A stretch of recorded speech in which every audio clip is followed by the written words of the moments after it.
harus dilakukan proses pemakzulan terhadap Pak Jokowi. Jadi kalau tidak dimakzulkan ini itu satu cara yang ini. Kalau Anda berharap pada KPU, pada Bawaslu, pada pengawas siapapun aparatur negara supaya netral dan seterusnya secara normatif ngomong gitu nggak didengar, gitu ya. Karena apa? Karena panglimanya negeri ini orang yang paling berkuasa negara ini perilakunya seperti itu. You know? Itu yang saya sebut sebagai sistematik, masif dan terstruktur sampai aparat desa mengikuti itu. Nah, oleh karena itu ada orang yang bilang berbahaya pemakzulan itu, bisa chaos, bisa teman-temannya Pak Gatot ambil alih secara tidak demokratis, terusnya seperti itu. Saya sebutnya proses pemakzulan. Bisa jadi sampai Oktober tahun depan, bukan tahun depan ya, tahun ini, Oktober tahun ini, ketika tanggal 20, ketika Pak Jokowi selesai jadi presiden, mungkin proses pemakzulan itu belum selesai. Oke?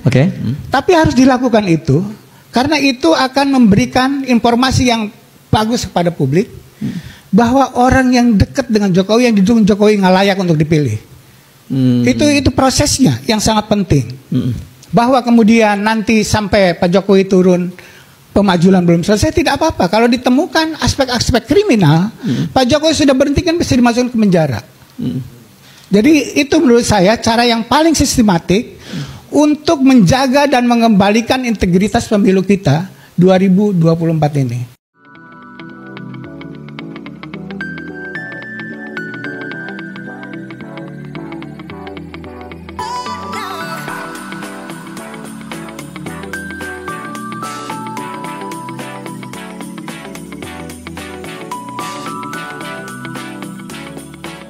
Kehadiran forum tadi kami konfirmasi murni adalah inisiatif Menko Polhukam bertemu dengan kami dan kami membicarakan hal-hal yang umum saja.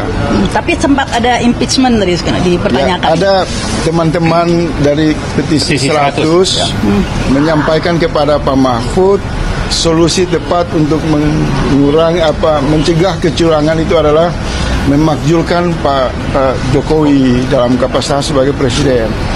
Karena pendapat publik mengatakan kecurangan atau dugaan kecurangan telah dilakukan oleh keterlibatan pengaruh presiden di lingkaran kekuasaan dengan keluarga inti.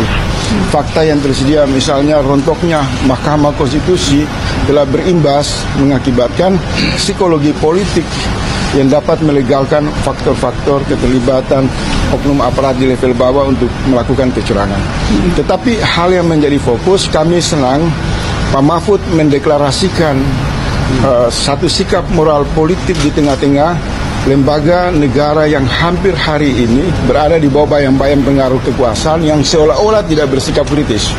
Nah, Pak Mahfud datang membuka pintu ini dan saya berharap ada gelombang dari rakyat untuk datang menyampaikan seluruh dugaan kecurangan dan Menko Polhukam akan menampung sesuai janji Pak Mahfud dan kemudian akan diserahkan kepada otoritas penyelenggara pemilu. Baik.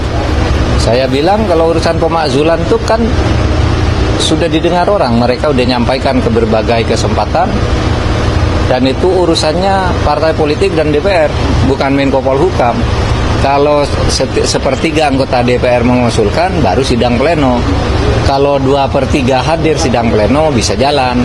Kalau 2/3 dari yang hadir setuju pemakzulan, bisa diputuskan begitu.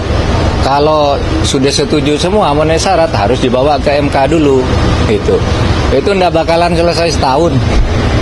Kalau situasinya kayak gini, paling tidak bakal selesai lah sebelum pemilu selesai. Itu lama, itu ada sidang pendahuluan, sidang. Jelajahi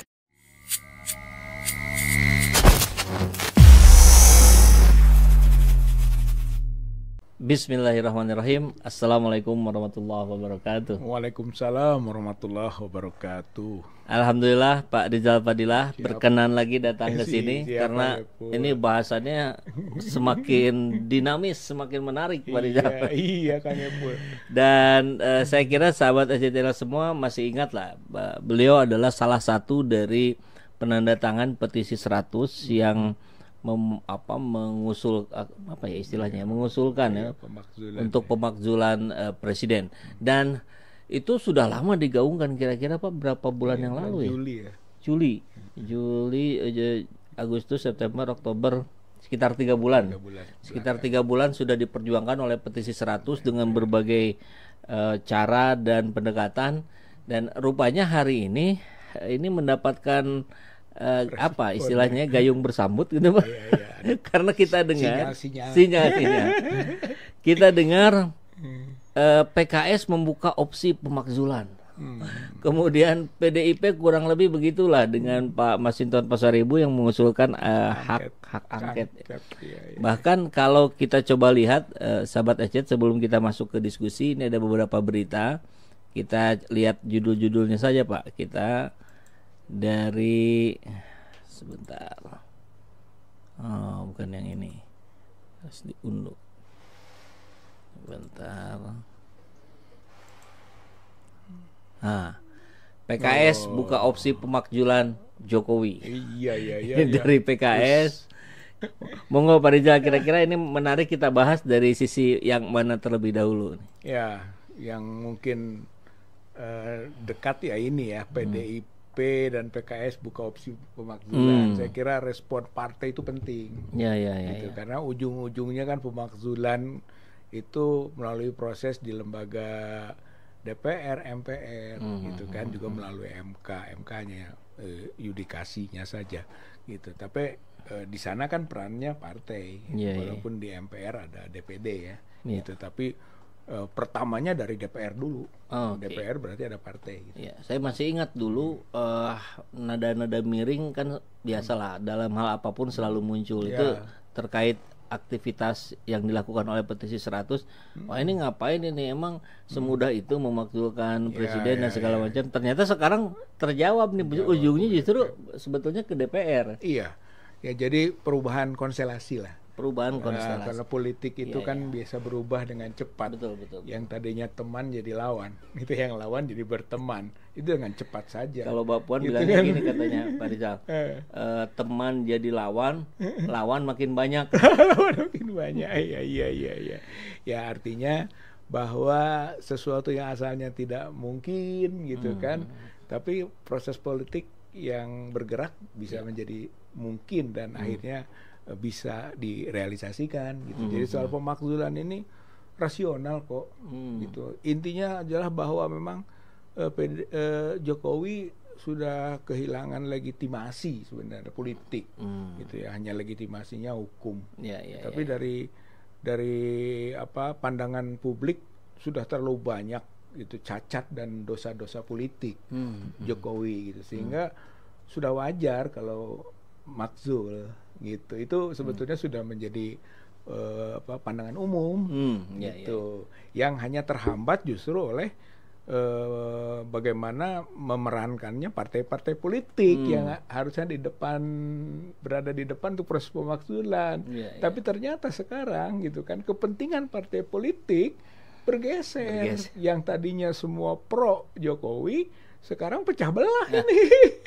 Sudah bertebaran ini Pak. Padahal di bulan Juni lalu ketika petisi 100 awal menggulirkan ini masih solid dan tidak terbayang akan malah PDIP yang buka opsinya. Malah PDIP kan adalah the ruling party ya, partai penguasa berada di belakang Jokowi.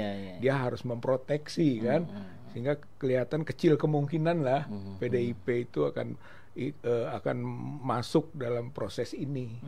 Tapi ternyata PDIP atau Megawati ini sekarang semakin bertabrakan lah dengan kepentingannya Jokowi gitu. Yang puncaknya soal Gibran. Jadi Gibran ini bencana politik. Nah, sebelum melanjutkan ke Gibran, saya ingin mundur sedikit, Pak.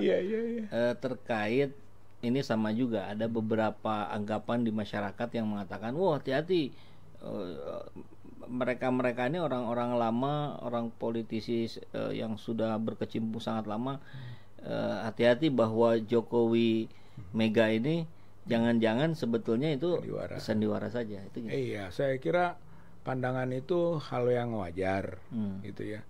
Tapi faktanya bisa berubah juga. Gitu. Indikator hari ini yang terlihat sama sekali kalau tidak. Kalau menurut tidak saya ini kelihatan ya? agak tajam. Bukti itu dari Masinton tadi. Ya. Masinton minta hak angket. Hak angket itu hak penyelidikan kan gitu ya. Penyelidikan itu akan sampai nanti kepada person-person dan itu mungkin sampai kepada Jokowi. Ujungnya pemakzulan.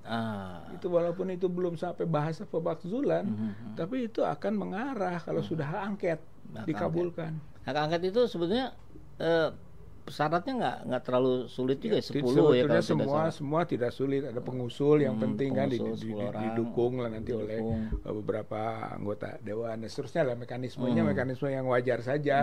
Hak angket, hak interpelasi gitu ya. Atau juga hak mengeluarkan pendapat, itu semua itu hak-hak yang sudah hitung-hitungannya ya bisa dikerjakan, bukan sesuatu yang dibuat mustahil atau menghambat. Enggak, memang itu sesuatu yang hak-hak kedewanan yang bisa dilakukan dengan cepat gitu, sepanjang ada kemauan politik.